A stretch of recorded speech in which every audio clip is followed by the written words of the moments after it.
Morning students. बेटा आज हम कक्षा चौथी विषय हिंदी उप विषय है हमारा पाठ नंबर 16 गुण अवगुण, और ये एक क्या है बोध कथा। तो जो डेट है वो है 17/11/2020। तो बेटा ये लेसन है हमारा गुण और अवगुण। इस लेसन के अंदर बताया गया है कि हमारे अंदर गुण कितने होते हैं और अवगुण कैसे होते हैं। ठीक है, तो सबसे पहले बताया गया है एक समय की बात है, वंस टाइम मोर, एक समय की बात है कि एक मूर्तिकार नगर में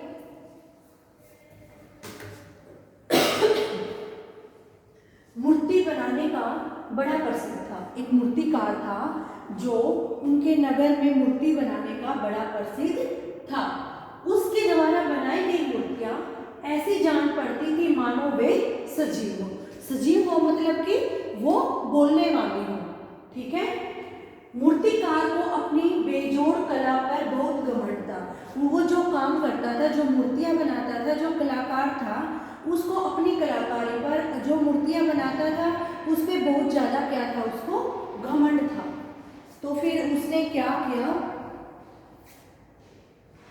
उसने जो कलाकारी थी उसके दम पर बहुत ही ज़्यादा धन कमाया और पैसा कमाया। ज्योतिष ने उनके हाथ की रेखाएं देखकर बताया, तुम उच्च कोटि के कलाकार हो। उच्च कोटि होता है सबसे ऊपर वाले से। तुम बहुत ही अच्छे कलाकार हो और तुमने अपनी कलाकारी के बल पर भरपूर मतलब कि बहुत ज़्यादा धन व यश कमाया है। और जो तुम्हारी कलाकारी के ऊपर ही बहुत ज़्यादा धन और यश कमाया है। परंतु जो तुमने धन और यश कमाया है, जो इसका सुख है, परंतु यह सुख भोगना तुम्हारे भाग्य में कुछ ही दिनों के लिए है। उसने कहा कि जो ये तुमने धन और यश कमाया है, इसका जो सुख है तुम्हारे भाग्य में, ये कुछ ही दिनों का है। क्यों? क्योंकि तुम्हारी मृत्यु क्या नजदीक आई हुई है, नजदीक आने वाली है। ठीक है, तो फिर वो क्या करता है, ज्योतिष की ये बातें सुनकर वो अपनी खुद की ही 4 मूर्तियां बनाता है और 4 मूर्तियां बनाकर जो ज्योतिषकार होता है उसकी भविष्यवाणी सुनकर मूर्तिकार के होश उड़ जाते हैं और वो सोचता है कि जब यमराज मुझे लेने आएगा तो क्यों ना मैं उसके मतलब कि जो सोचने की शक्ति है उसको छलनी बना दूं, उसको बहुत ही मतलब कि चक्कर में डाल दूं। तो फिर उसने क्या किया, अपनी खुद की 5 मूर्तियां बनाई। क्या बनाई उसने? खुद यह वाणी सुनकर कलाकार ने अपनी 5 तस्वीर बनाई और 5 तस्वीर बना के उनको एक कमरे के अंदर लेटा दिया और उनके बीच में खुद लेट गए। तो जब यमराज उसको लेने आता है तो यमराज सोचता है कि ये तो कलाकार बहुत ही चालाक निकला, इसे मैं कैसे पहचानूं कि कलाकार कौन सा है और मूर्तियाँ कौन सी है। तो उसने क्या किया, जब यमराज बोला कि तुम्हारे अंदर एक कमी है, तो उसको जो कलाकार था वो एकदम से गुस्से में उठकर खड़ा हुआ कि बताओ कि मेरे अंदर क्या कमी है। तो फिर यमराज ने कहा, अगर तुम ना बोलते तो मेरे लिए पहचानना बहुत मुश्किल था कि मैं कैसे पहचानता। यही तो तुम्हारे अंदर कमी है कि जो मैंने कहा और तुम बोल उठे। ठीक है, तो फिर इस लेसन से हमें क्या शिक्षा मिलती है? होशियार होना व्यक्ति का गुण है। होशियार क्या है? व्यक्ति का गुण है, जबकि चालाक होना मनुष्य का अवगुण है। ठीक है, तो बेटा ये है हमारा गुण और अवगुण का लेसन। अब हम इसी लेसन के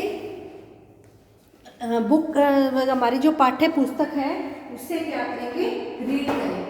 ठीक है, तो बेटा ये है हमारा लेसन। सबसे पहले जो आज की डेट है वो हम यहाँ पर डालेंगे। कितनी डेट है आज? 17/11/2020। ठीक है, ये लेसन है हमारा गुण अवगुण, एक बोध कथा है ये। एक समय की बात है, एक मूर्तिकार नगर में मूर्ति बनाने के लिए बड़ा प्रसिद्ध था। उसके द्वारा बनाई गई मूर्तियाँ ऐसी जान पड़ती थी मानो वे सजीव हों। मूर्तिकार को अपनी बेजोड़ कला पर बड़ा घमंड होने लगा। एक दिन वह एक ज्योतिषी के पास कुछ पूछने के लिए गया। ज्योतिषी ने उसके हाथ की रेखाएं देखकर बताया, तुम उच्च कोटि के कलाकार हो। तुमने अपनी कलाकारी के बल पर भरपूर धन व यश कमाया है, परंतु यह सुख भोगना तुम्हारे भाग्य में कुछ ही दिनों के लिए लिखा है, क्योंकि शीघ्र ही तुम्हारी मृत्यु होने वाली है। ज्योतिषी की भविष्यवाणी सुनकर मूर्तिकार के होश उड़ गए। अब वह हर समय अपनी मृत्यु को टालने की युक्ति सोचने लगा। उसने अपने शिल्प कला के बल पर यमराज को छलनी करने की युक्ति ढूंढ निकाली। उसने अपनी योजना के अनुसार अपनी 5 मूर्तियां तैयार की। ये मूर्तियां उसकी सूरत से इतनी मिलती जुलती थी कि यदि वह उनके बीच खड़ा हो जाए तो उनमें से उसे पहचानना बड़ा मुश्किल हो जाए। अब तो उसका घमंड सिर चढ़कर बोलने लगा। आखिरकार मूर्तिकार की मृत्यु का समय आ गया है। उसने अपने शयन कक्ष में उन 5 मूर्तियों को लिटा दिया और स्वयं उनके बीच लेट गया। जब यमराज उनके प्राण हरने के लिए आए तो वह शयन कक्ष का नज़ारा देखकर चकरा गए। यमराज ने भी युक्ति से काम लिया। यमराज ने कहा, वाह मूर्तिकार वाह, तुमने अपनी जैसी 5 मूर्तियां बनाकर मुझे भी असमंजस में डाल दिया, परंतु तुम एक भूल कर बैठे। यमराज के मुख से यह बात सुनते ही मूर्तिकार तमतमा उठा। तमतमा उठना होता है मतलब कि गुस्से में उठना। वह शीघ्र ही उठ खड़ा हुआ और बोला, कौन सी भूल? बस यही भूल। यह कहकर यमराज ने मूर्तिकार का हाथ पकड़ लिया। यमराज ने कहा, तुम बड़े ही घमंडी हो। तुम्हारे घमंड ने तुम्हें विवश कर दिया और तुम झट से बोल उठे। तुम तुरंत अपनी गलती के बारे में पूछने लगे। कौन सी भूल? यदि तुमने यह भूल न की होती तो मेरे लिए तुम्हें पहचानना असंभव था और तुम्हारी मृत्यु टल सकती थी। यह कहकर यमराज मूर्तिकार को अपने साथ लेकर वहाँ से प्रस्थान कर गए। होशियार होना व्यक्ति का गुण है, जबकि चालाक होना मनुष्य का अवगुण है। तो बेटा ये था हमारा लेसन गुण और अवगुण। तो अब इसी लेसन के हम वर्ड मीनिंग, क्वेश्चन आंसर वो भी साथ में ही करेंगे, ठीक है।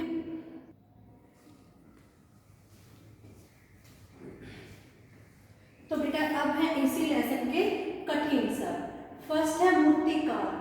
मैं बड़े ऊ की मात्रा, तय छोटी की मात्रा, रे कै आर, मूर्तिकार। सेकंड प्रसिद्ध, पै है, से छोटी की मात्रा, द और ध प्रसिद्ध। ज्योतिषी, जय ये के ऊ की मात्रा, तय के छोटी की और से के बड़ी की, ज्योतिषी।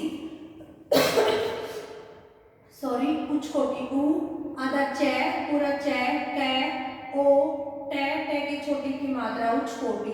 भविष्यवाणी, वह छोटी की मात्रा, धस्य ये, वह आ, अणे ई, भविष्यवाणी। युक्ति, यह छोटे ऊ की मात्रा, आधा कै और ते और ई, युक्ति। शिल्प कला, सलगम वाले से छोटे की मात्रा, आधा ले पै, कै ले आ, शिल्प कला। आखिरकार, ए आ, खे के छोटी की मात्रा, रे कै आ, रे आखिरकार। शयन कक्ष, से ये, ने कै अक्षर, शयन कक्ष। होशियार, है ओ, से ई, ये आ, रे, होशियार। शब्दार्थ, मूर्तिकार, मूर्ति बनाने वाला, शिल्पकार। मूर्ति बनाने वाला क्या होता है? शिल्पकार। यमराज, मृत्यु का देवता। असमंजस, दुविधा। विवश, मजबूर, शीघ्र, जल्दी। शयन कक्ष, सोने का कमरा। तमतमा उठा, गुस्से से भर गया। अवगुण, दोष। और बेटा अब है हमारे प्रश्न उत्तर। तो फर्स्ट क्वेश्चन है हमारा, मूर्तिकार की मूर्तियां कैसे होती थी? उत्तर, मूर्तिकार की मूर्तियां ऐसी जान पड़ती थी मानो वे सजीव हो, मतलब कि उनके अंदर सांस लेने की हिम्मत हो या शक्ति हो। क्वेश्चन नंबर 2, मूर्तिकार ने अपनी कला के बल पर क्या क्या कमाया? उत्तर, मूर्तिकार ने अपनी कला के बल पर यश और धन कमाया। क्वेश्चन नंबर 3, यमराज से बचने के लिए मूर्तिकार ने क्या युक्ति निकाली? मूर्तिकार ने अपनी शिल्प कला के बल पर यमराज को छलने की युक्ति निकाली। किसकी युक्ति निकाली? छलने की युक्ति निकाली। क्वेश्चन नंबर 4, इस कहानी से हमें क्या शिक्षा मिलती है? उत्तर, होशियार होना व्यक्ति का गुण है और चालाक होना मनुष्य का अवगुण है। तो बेटा ये कठिन सा शब्दार्थ और प्रश्न उत्तर आपने अपनी फेयर नोटबुक के अंदर राइट करने हैं, फिर इनको लर्न करना है। ठीक है? Okay students, thank you, have a nice day.